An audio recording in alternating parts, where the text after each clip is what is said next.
Good morning, all, and welcome to the new year.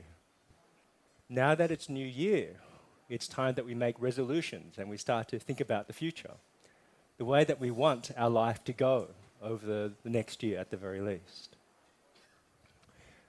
Now, some people have a personality where they're very, very confident and they're able to make resolutions. They make a New Year's resolution, they set a vision for their future, and that's it. Everything's planned, they know what they want to do with their life. But actually, not many people are like this. On television, people are like this.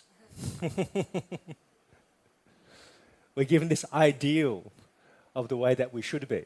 We should be beautiful, we should be smart, we should be dressed perfectly all the time, we should be driving the right car, and we should be very, very determined people with a good, strong sense of where we're going in life. So we can be confident and go out into the world and be successful. But actually, the reality of being a human being is much more messy than that. The reality is that a lot of the time we feel lost. A lot of the time we don't know what we want. A lot of the time we make plans and then we find that we don't really believe in them. And that we feel trapped by the plans that we make. So how can we solve all these very real problems that we experience all the time as ordinary people? With all problems in life, it's really important to start with right view. That's the beginning of the path. And to have faith in right view. So the first kind of right view is to believe in karma and rebirth. To believe that after you die, you're going to be reborn somewhere else, unless you become an arhat. And before this life, you were someone else as well. Maybe you were even an animal or a god. Or maybe you just came freshly out of the hell realms or out of the ghost realms. We can't be sure, but you came from somewhere.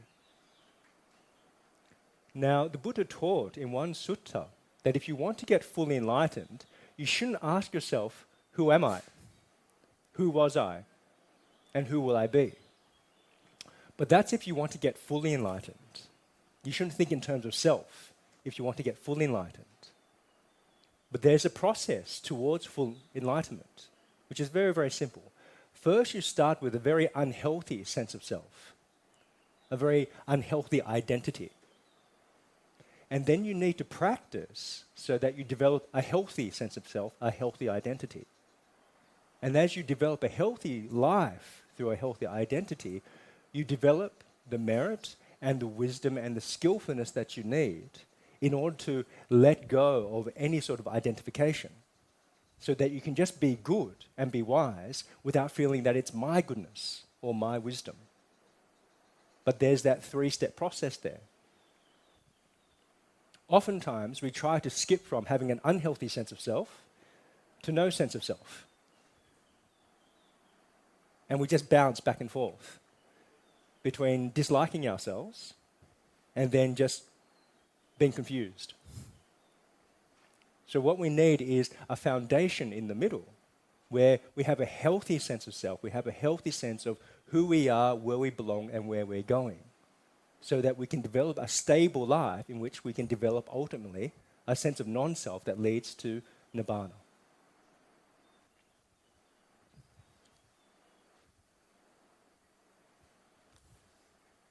It's important to think out the implications of right view in terms of karma and rebirth, of who you were before and where you're going.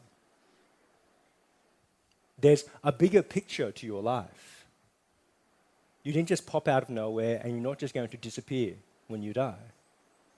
There's a big picture which you can't see, but you know the general principles because the Buddha taught them and the Buddha could see.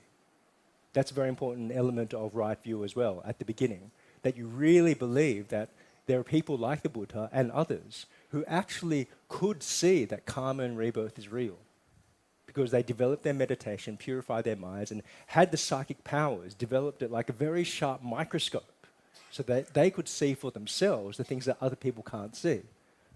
Just like scientists who know how to use microscopes can see on slides bacteria and viruses. We can't see bacteria and viruses, yeah? But if you're a specialist and you know how to use the tools properly, you can actually see those things for yourself.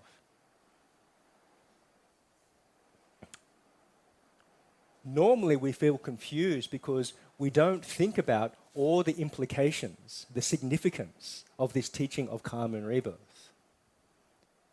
Because actually we live in multiple worlds in the modern world. There are so many different ideas about how life works and how death works in the world. We're exposed to the media, on television, on the internet, on the radio, all the time, different ideas. Think about each television show you watch. Actually, each show is based upon a different set of assumptions about what life is all about. Or think about every song that you've ever listened to. Most of them are about falling in love and being happily ever after. But there's a set of assumptions inside of that, isn't there? Yeah? So most of these stories and these songs, they're not working out of the assumption that karma and rebirth is real. Because if you were to work from that assumption, then the first question you would ask when you hear a pop song is, okay, so I fall in love now, but what happens after I die? Or at the end of a movie, you see the words, the end, and they live happily ever after, and the hero and the heroine ride off to the sunset on horses.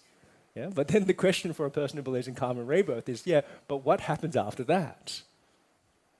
Yeah? Or say at the end of the movie, it is a tragedy, and the hero dies, and you feel really, really sad.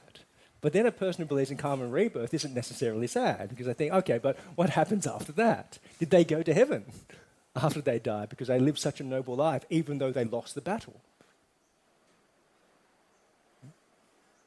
So it changes our outlook altogether when we get this broad perspective on life.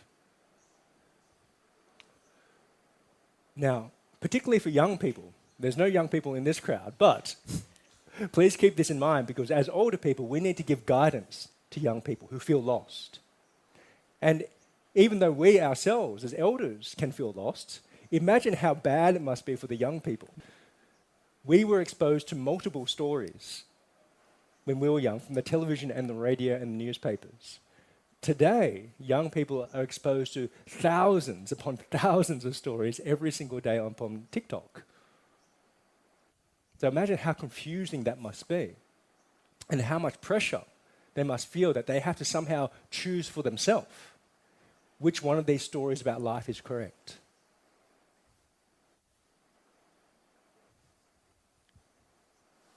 So let's just start with the assumption that the Buddha is right and just simplify the picture. Yeah?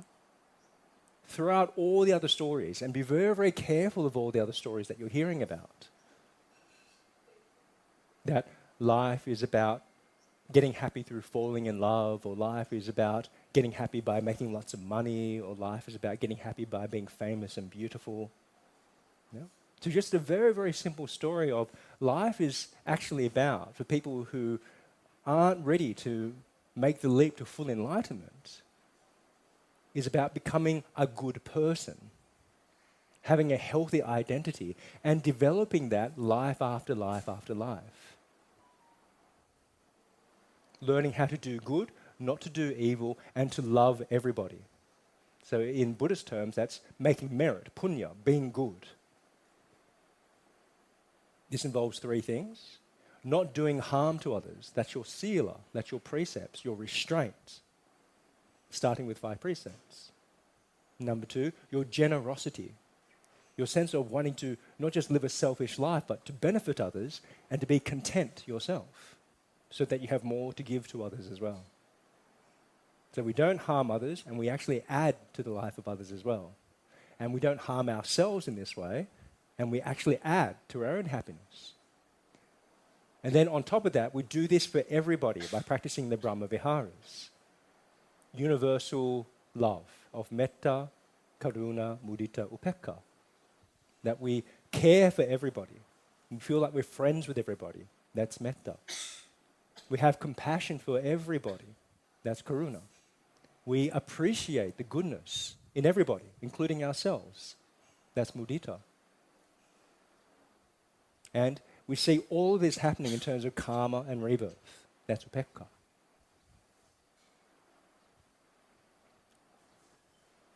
So those are the general principles that the Buddha taught, so that we can have a sense of what life is all about so that we can then start to plan our lives and not feel so lost, get some orientation.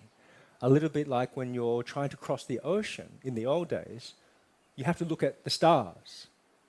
And that sets up a structure and a framework by which you can sense what direction you're going in. So we start with this right view at the very basic level, just karma and rebirth. It doesn't need to be any more complex than that. But then the question is, okay, inside that context, what is my particular story? Where did I come from before I was born into this life? Where might I go? So, of course, we don't have the psychic powers to be able to answer that question directly. And there are very few people left in this world right now, unfortunately, who have those psychic powers at a very, very reliable degree. So what other ways might we investigate that question? Well, the first thing that we can do, and especially we can recommend to teenagers and to young adults, is to remember the way that we were like when we were children. To remember our natural habits, both our good habits and our bad habits. The things that we naturally like to do and things we naturally didn't like to do, the people that we naturally liked and the people we naturally didn't like. That gives us clues about who we were in past lives. Because whatever habits we have now, they're there because we did those things before. That's a very simple teaching of the Buddha. Whatever you do on a regular basis becomes a habit. And those habits can be good habits or bad habits. Habits that lead to long-term happiness or habits that lead to long-term suffering. So we want to remember back to a time where we actually felt natural as a child, for good or for bad. So that we can think about, okay, what was I doing before I was born?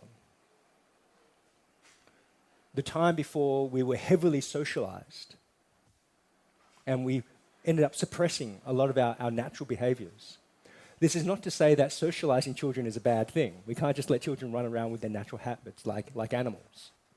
You know? We need to learn new habits. That's what socialization should be about, where we teach children the difference between good habits and bad habits.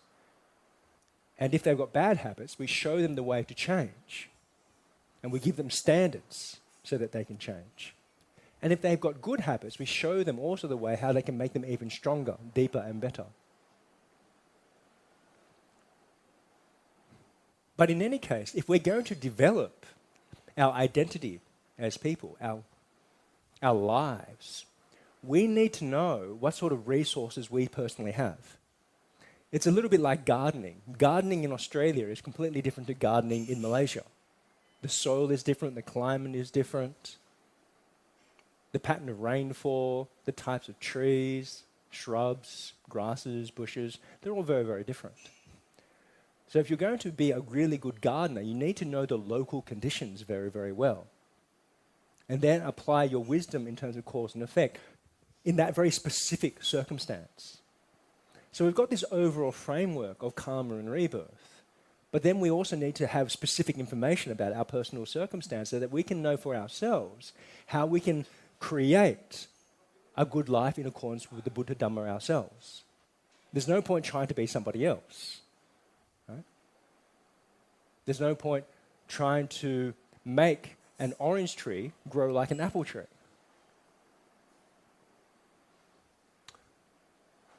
So to get deep information about what natural sorts of resources we have from past lives, we think about how we were with children, but then we can go further. We can start to investigate our family history. Because when you think about karma and rebirth, it makes sense that we tend to get reborn to the same families. Think about when you're in a new social situation and there's 20 people in the room and 19 people you do not know. And there's one person you do know. You will tend to hang around the person that you do know. Yeah? It makes you feel safe. You don't know what the other people are thinking about you. You don't know how they're judging you. You don't know what would be the right way to behave around them. But because you have experience with this one person, It's like living in a safe world. You feel at home with that person. All the rules are already established. So in the same way, when we die, it's like, because the mind gets disconnected from the now dead body, you're just thrown out into this dark universe, and you could end up anywhere. And so you've got a choice. Do I want to stay with the people that I do know, or do I just go out into the other side of the universe, into a completely new world, which I don't understand? So people's tendency is to come back to either the people they already know, back to the same family, or at least to another family, if they're going to become a human being, which is very similar to the family that they already know. That's just how the mind works. We're creatures of habit. So if you want to get a feeling for what may have been your past life history, it's really useful to get to know your family history.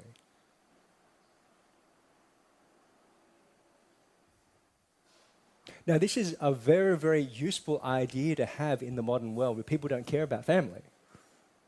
Yeah? Young people, particularly these days, think, oh, why should I go to Baisan?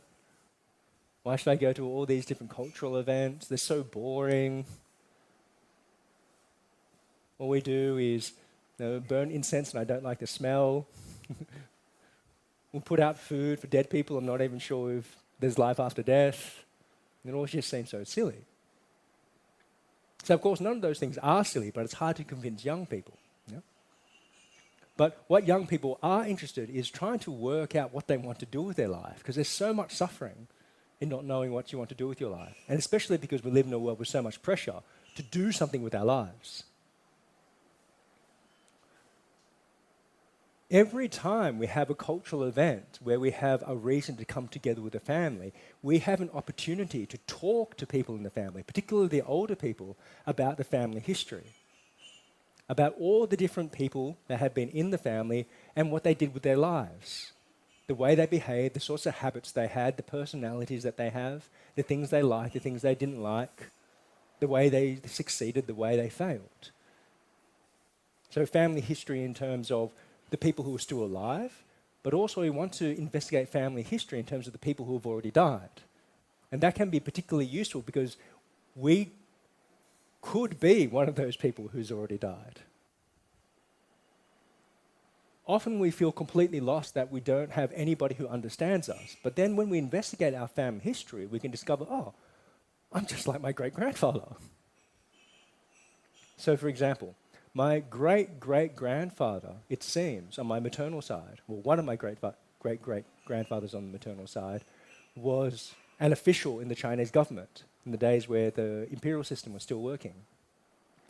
And they say he was a very, very good and noble man. So good, in fact, inside of government, that the emperor cut him in half. And his wife.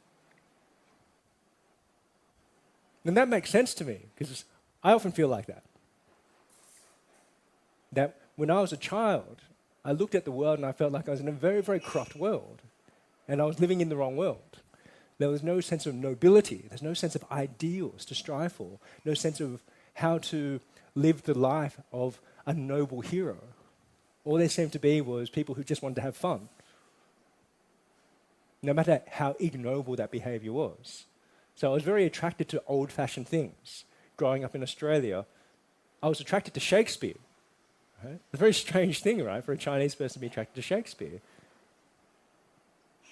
And I couldn't find anybody in my family who was attracted to noble ideals in the way that I was. But then I heard this story about my great-great-grandfather, one of them on the maternal side, and I thought, okay, that's just like me. I can see myself being killed, if I had to, for the sake of ideals. Yeah? Because I believe in karma and rebirth. I believe that if I were to stand up for my Buddhist ideals and even to be cut in half, it's no problem because I'll just go to heaven. Yeah? And I just feel sorry for the person who does it because they can easily end up in hell.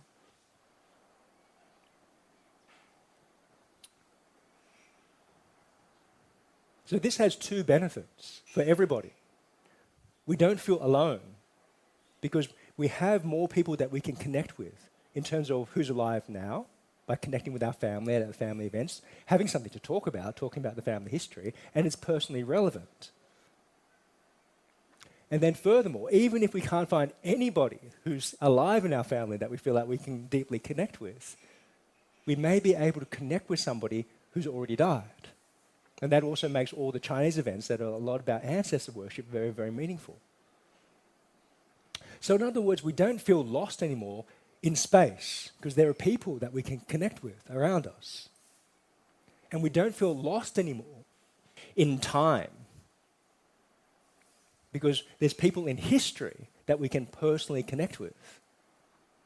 And maybe people in history that we actually were in the past as well. So it's a very, very deep personal connection, very, very motivating, very emotionally fulfilling as ordinary beings who still have a sense of self. Yeah? We need to feed our emotions healthy ideas, healthy stories, so that we can grow and develop as ordinary human beings. Be healthy human beings, and then as we become very, very healthy, we make the next leap to becoming superhuman. But we need to be human before we can be superhuman. Deeply human.